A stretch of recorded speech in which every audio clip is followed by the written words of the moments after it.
execution of Hassan Jerome had caused a national uproar back in Bohemia.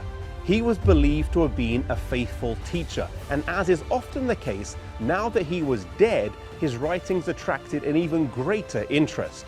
The Hussite Wars commenced about 4 years after the death of Hassan Jerome in the year 1419.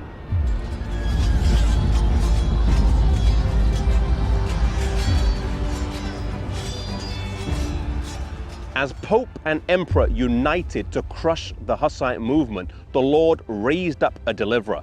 Ziska was one of the most able generals of his age and was the leader of the Bohemians. He had lost sight in one eye during a battle in 1410, and later in his life he would lose sight in the other eye as well, but he would still lead his armies into battle after battle without losing. He is one of the few generals about whom it can be said, never lost a battle in war. He was a military genius and is credited with inventing an early form of the tank. They were called war wagons, and they were wooden boxes that were reinforced with steel on wagon wheels, and he would send these into battle with people inside and load them with cannons and crossbows and pistols. Despite having mainly peasants as soldiers, with the use of clever war tactics and with Providence on their side, the Hussite armies were able to repel the numerically larger and better trained papal armies.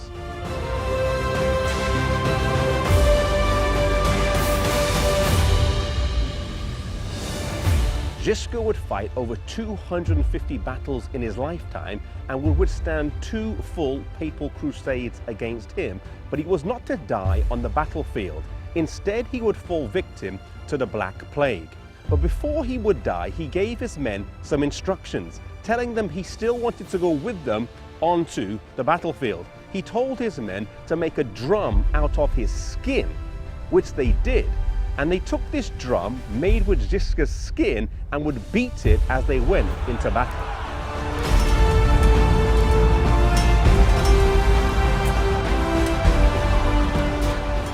His place was filled by Procopius, who was a skillful and brave leader, and in some aspects a more able general.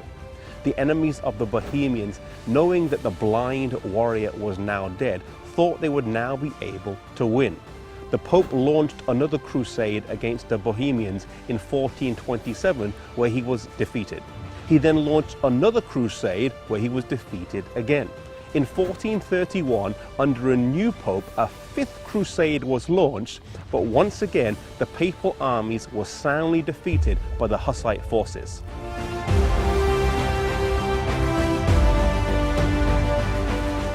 Realizing that they couldn't conquer by force, they resorted to diplomacy. A compromise was entered into that, while appearing to offer freedom of conscience, really betrayed them into the power of Rome.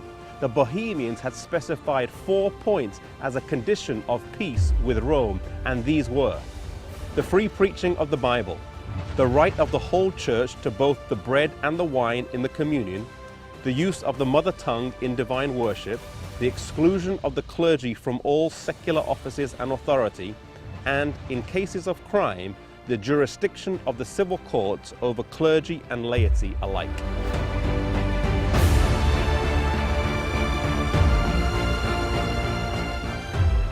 At last, the papal authorities agreed to accept the 4 Hussite articles, but that the right of explaining them, that is, of determining their precise import, should rest with the council, that is, with the emperor and the pope.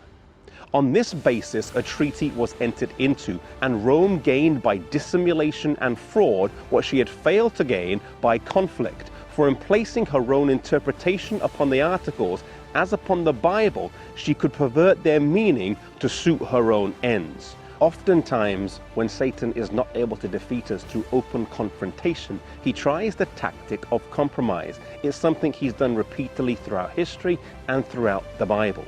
May we be careful, wise and discerning, and most of all resolute, and that we stand for God through whatever tactic Satan uses against us, whether it's confrontation or whether it's compromise, and that we may always stand for God.